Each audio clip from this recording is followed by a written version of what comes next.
Imagine owning one of the most famous brands in human history.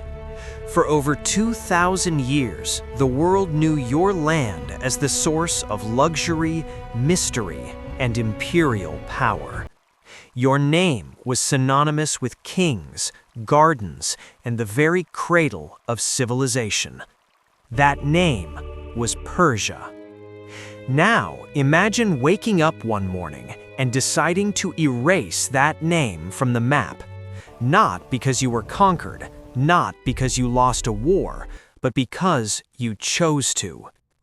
In 1935, a single letter was sent from Tehran to embassies across the globe. The request was simple, yet shocking. Stop calling us Persia. From now on, call us Iran. Why would a nation voluntarily delete its own identity? Was it a mistake, a political stunt, or was it a desperate attempt to survive the modern world? Today, we are uncovering the silent war behind a name. This isn't just about geography, it's about power, perception, and the struggle between a glorious past and an uncertain future. Welcome to the true story of how Persia disappeared and why the world still can't decide what to call it. To understand the weight of this change, we have to go back to the beginning, long before Rome raised an eagle, and centuries before Christ. The Persian Empire was the world's first true superpower. But here is what most history classes get wrong. When we think of ancient empires, we think of blood and iron. The Assyrians, they terrified their neighbors. The Egyptians, they built monuments to gods. But the Persians, under Cyrus the Great, did something radical. They ruled through respect. Cyrus didn't just conquer Babylon, he liberated the people trapped there. He allowed exiled nations to return home. He respected local temples.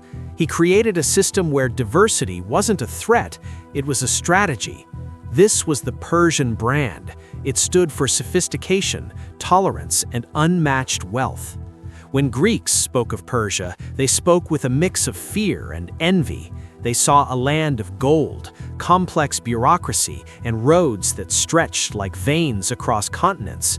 The name Persia came from Pars, a specific region in the south, but to the outside world, it represented everything east of Greece. However, inside the country, the people knew themselves differently. They called their land Iran, derived from Arianum, meaning the land of the Aryans or the nobles. For centuries, this was an internal secret. To the world, they were Persians. To themselves, they were Iranians. And that duality would sleep for millennia, waiting for the right moment to wake up. History is usually written by the victors, but Persia wrote history despite being defeated. In 330 BC, Alexander the Great burned the Persian palaces. He crushed the army, but something strange happened. Alexander didn't destroy Persian culture, he became obsessed with it. He wore Persian robes, he married Persian princesses, he tried to fuse Greece and Persia into one master race. He realized that you can kill a king, but you cannot kill an idea. Centuries later, another wave came, the Arab conquests of the 7th century. Arab armies swept across the Sassanid Empire. The religion changed from Zoroastrianism to Islam. The script changed. The language absorbed Arabic words. By all rights, Persian identity should have vanished, absorbed into the vast caliphate, but it didn't. While the Arabs brought the religion, the Persians kept the culture. They became the poets, the scientists, and the administrators of the Islamic Golden Age. Think of it like this. The operating system was updated to Islam, but the hardware remained Persian. They preserved their language, their Nowruz celebrations, and their sense of distinct destiny. They survived the Mongols, the Turks, and the empires that rose and fell around them.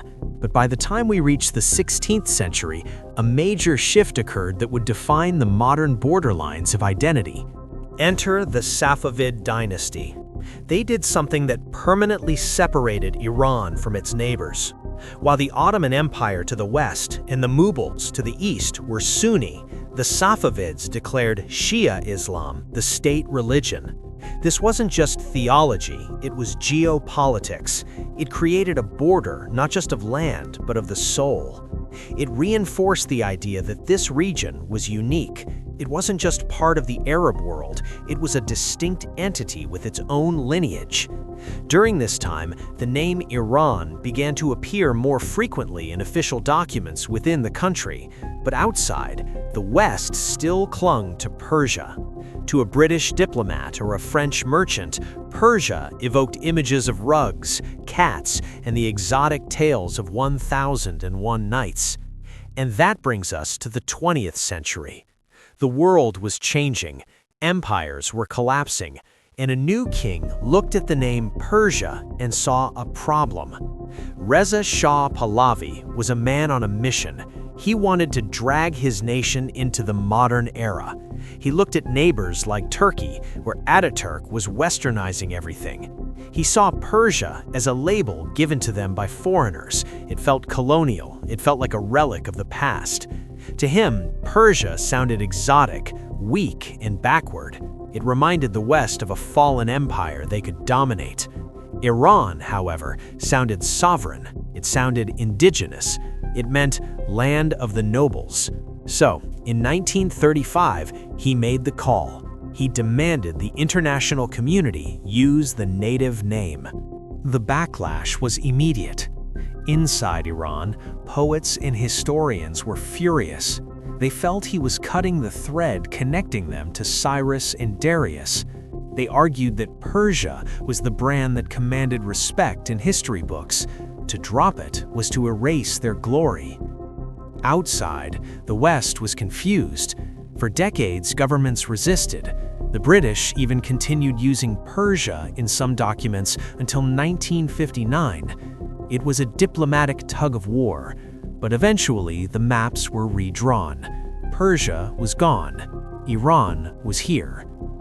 But was it really that simple? Fast forward to 1979. The Islamic Revolution overturns the Shah. The country becomes the Islamic Republic of Iran. Suddenly, the name Iran takes on a new weight in the Western mind. It becomes associated with geopolitical tension, sanctions, and conflict. And here lies the great irony of today. When Westerners hear Iran, they think of politics and conflict.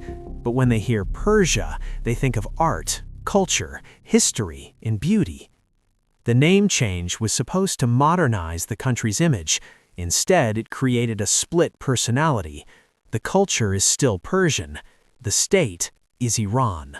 So, what is the truth? Did Persia disappear? No, it simply went underground. It lives in the poetry of Hafez, in the architecture of Isfahan, and in the hearts of millions who know that a name is just a label, but a civilization is eternal. The story of Iran and Persia teaches us a powerful lesson about identity.